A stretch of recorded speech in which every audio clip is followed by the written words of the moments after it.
Hey, listen guys, today we're going to talk about what it takes to be successful. We talk about success in building our bodies, but this right here is just one area of our life. We want to be successful in the way we make money. We want to be successful in the way we develop relationships. We want to be successful in our business. We want to be successful.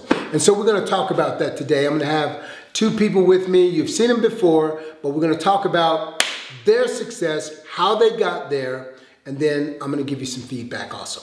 How do you build? What is the key to building relationships that really matter and that really last and that come through for you? Care about other people, ask them questions. I think I did it. Allow them to shine too. Allow them, something that I struggled with that she taught me was when allow somebody to help you back was a big thing that it took me, because I was always, no, let me help you, let me help you. No, let me help you.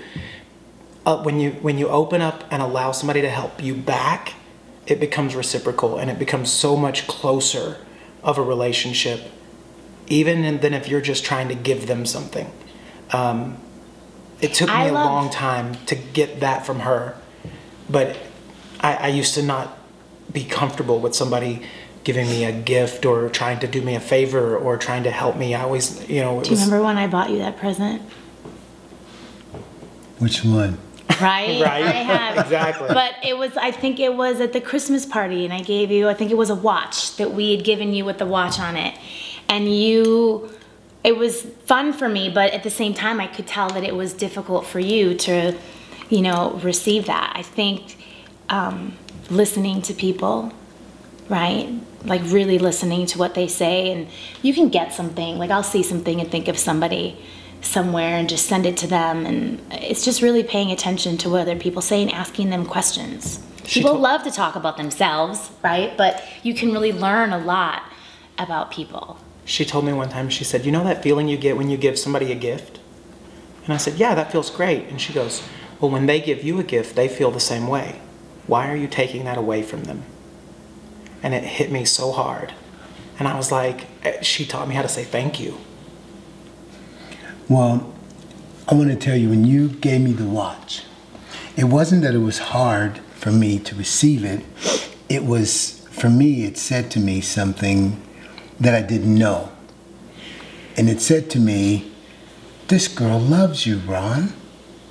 And it was, in me receiving that, it was saying, I accept the fact that you really love me. It's not you're just a nice person, but you love me. And so it was like, in me accepting it, was like I was in awe. Not so much that it was hard for me to accept it. So I just want to say thank you. I could tell that you were shocked. I was definitely shocked. That's probably a better word, because you were like, shocked. What? Yeah. Really shocked. She's really an awesome person. So, thanks again. Thank you. I'll never, ever forget that, or the ring, or the most precious thing. The cross. The necklace. Yeah, it was, I show, whenever I go someplace, I take it with me and I show everybody the cross. And I make them read it. And some people have to put glasses on. Yeah, because it's really little. Yeah. We talk about being a champion, the difference between winning a championship and being a champion. Winning a championship is something that's separated from you. It's something that you do, but being a champion is who you are.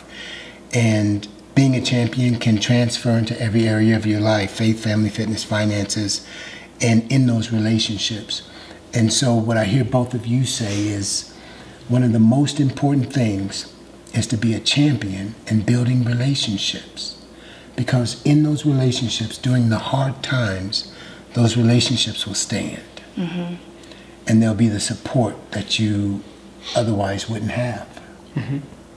And I meet so many other people from those relationships that, like a blessing out of the sky, right? That all of a sudden, just out of, I know it's not out of nowhere, but that all of a sudden this person appears or somebody introduces us to someone that... You carry this transference of trust. When you've created such a strong relationship with somebody and they know how you value those relationships. And then when you say, let me introduce you to this person, because of how you feel about the first person, you just transfer that into this brand new relationship. Yeah. Because I know how I feel about Nancy and how Nancy feels about you, so therefore you're way up on my list.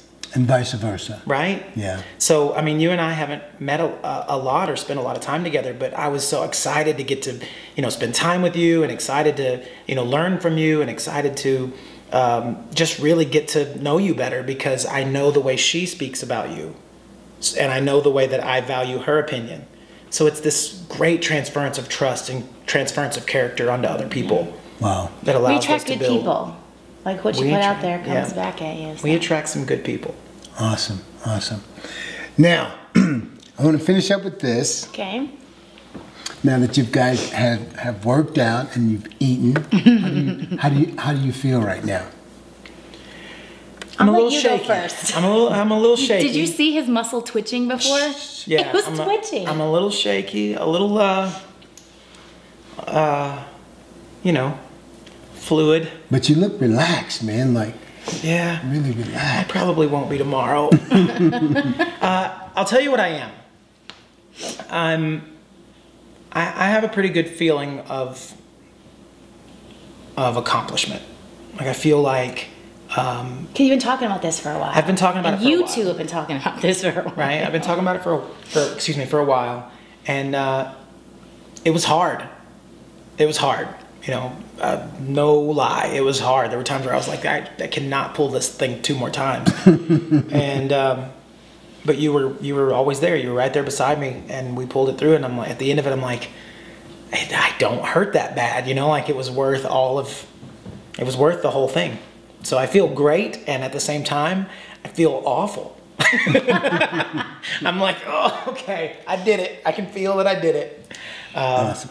I feel like I've come a long way. Looking at you, I remember where I was a year ago when I first worked out with you, right? Like, I remember the times of being nauseous. I may not have told you, but I nearly almost threw up all over you that one time. It almost happened today. I was like, I was telling her, because it's just kind of quietly, I was like, I might throw up. I might throw up. But I definitely think I've come a long way, so. I mean, I got a ways to go, don't get me wrong. You know me, I have this goal, but, and being with you last week really helped, like, kick me back in, right? Because I get so scattered in all the things that I have to do and the projects that I have to do, and then I'm mom over here and wife over here and all these different things that the last person I take care of is me. Yeah. And if anything that has become extremely apparent to me in the last couple of days, is that if you don't have your health, you don't have anything. And when I'm with you, you bring me back to focus on you. I'm 47 years old, right? So I'm not super young, I'm not old, but I'm starting to feel when I don't do the things I know that I should be doing, I feel it. So I'm grateful to you for giving me the kick in the pants last week. And it wasn't even that you said anything in particular, it was just you standing in front of me with the look on your face. I was like, oh God, oh my God. And we're back. So that was good for me. Sometimes you just standing in front of me is all the reminder that I need that I'm important. So that's why this class that you are gonna do is brilliant. I'm excited for the class. Brilliant. Because the most valuable piece of real estate we have is ourselves. If we don't have our health, we don't have anything. That's right. That's right. Well, I'm going to tell you guys how good I feel. I feel wonderful because I got a chance to watch you guys work out. I got a chance to cook for you. I got a chance to, this conversation. I mean, it's really something that, even though it's video footage, it's something I'm going to keep and I'm going to look at. It's endeared me more to you. And I just love you anyway. I mean, you're just Who doesn't? Amazing. But I love you too, man. I love you back, man. I knew the first time that I met you, just for an instant at Nationals, I was like, I really like this Ron. I really like this And he's like, guy. I really do want to work out, but I want really- ice cream. And then Ron said, what if I told you we could maybe work ice cream try in? to figure it out. He was totally in love. He's like, I really love Ron now. I really love Yeah. Ron. But it's not cheating unless it's not allowed. Right, right. So if we said the best case scenario is not to have it, the worst case scenario is say, if I can't have it, I'm not going to do anything. Right. So let's do something and then allow that once every 2 weeks. Right. Then, I mean, once a week, then once every 2 weeks. And then, man, my progress is so great, I don't want it anymore. So, yeah. So it's being to others what you would want them to be to you. That's right. I don't want you to take my ice cream from me. Exactly. But let me give it up on my own. That's what I prefer. So that's pretty awesome. Listen guys, I hope you enjoyed this video. We talked about relationships, how important relationships are. If you learned anything from this video, or if you liked this video, give me a thumbs up. If you hated this video, then don't respond at all. But I know there'll be somebody that gives me a thumbs down. However, I do this because I care about you. And these people that we just talked to poured their hearts out to you. And I'm grateful for that. So God bless you till next time. What you want?